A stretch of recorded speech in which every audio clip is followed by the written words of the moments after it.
welcome back to my channel, Mostly Paper Crafts. In today's short video, I'm going to show you an organizational technique to help you organize your scrap paper. I'm going to show you the system that I've used for years, and then I'll show you the new system that I'm using now.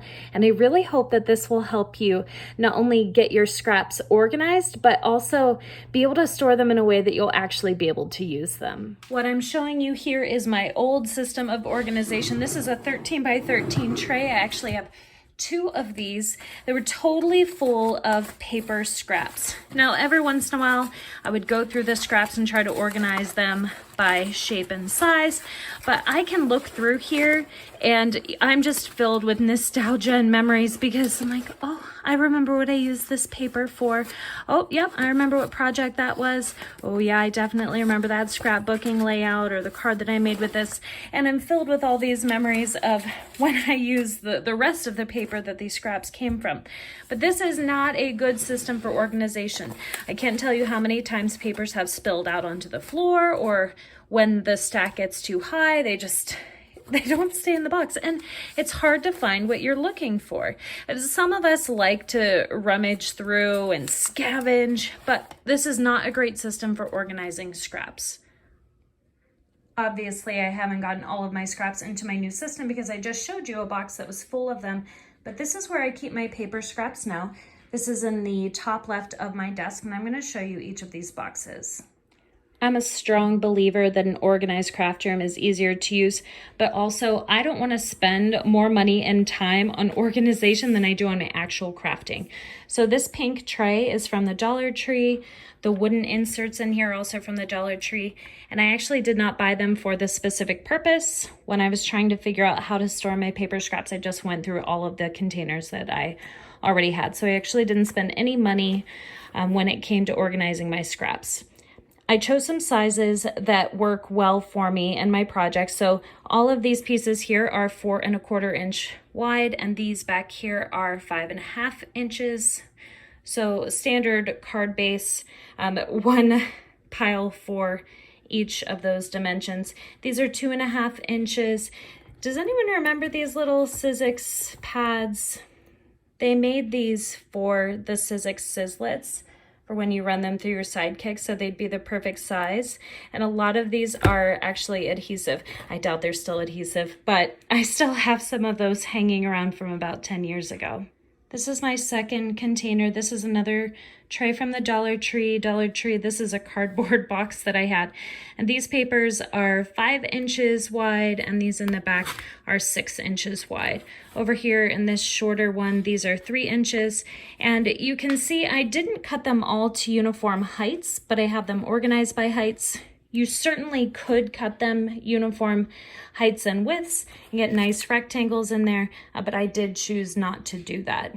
I also cut scraps into 4 1/4 by 5 1/2, and I store those over here with my A2 size dies. So these are all my A2 standard card base metal dies. And then in the front, any of my paper scraps that are large enough to do 4 1/4 by 5 1/2, I just cut them that size and put them right there in the front so they're nice and ready to go with those full-size dies. I have one more little container where I'm keeping some odd size scraps. These are ones that are long, or they wouldn't make sense to cut down into the other boxes, but I like having long scraps like this because a really fun card making technique is to take paper scraps, line them up, and create a card background using just scraps.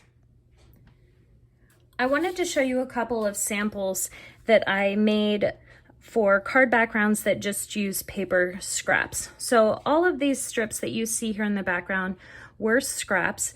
It was actually from a gel plate printing session that I did, and I had all these cool strips left over and I didn't want to throw those away. So I took a rectangle of paper, put glue down, lined my strips up, and then I used my paper trimmer to get a nice straight edge all the way around, and then I mounted it onto a card base. Here's another sample that uses paper strips. This time the strips were laid down diagonally, and then I did go over with a Lawn Fawn stitched rectangle die. I think that finished this off nicely. It makes it look like one solid piece, but that's actually just a bunch of paper strips all glued together. And one last idea with paper strips, I used a square hole punch to get all of these squares perfectly uniform and created sort of a quilt background for this card panel. I pulled a few strips from my basket to demonstrate how quickly you can make a paper strip background.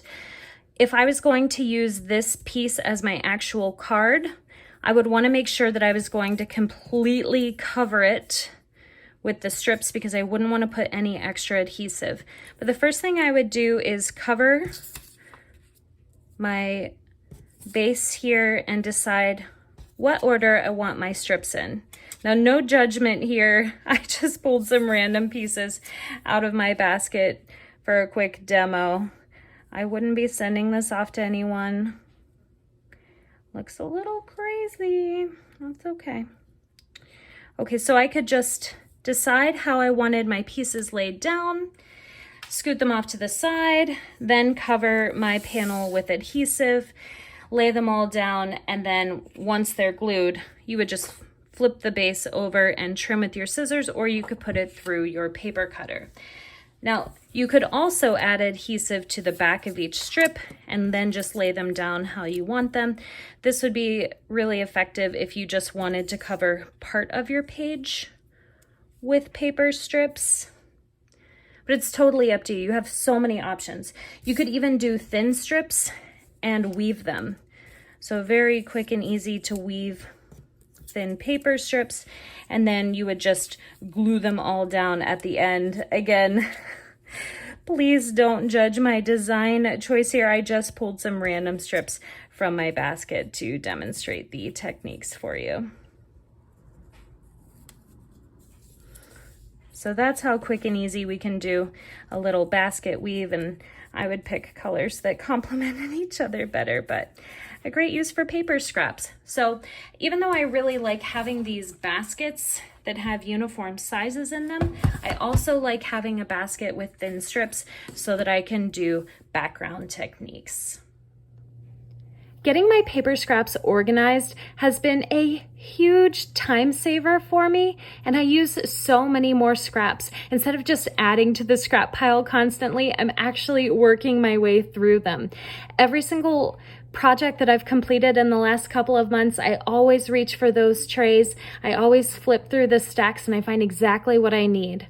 It does take a little bit of time to cut them down, and it hurts a little bit to throw away the pieces that get trimmed off, but I'm getting way more use out of my scraps than I would have by leaving them in those massive bins and unorganized piles, and I really hope that this system will work for you too.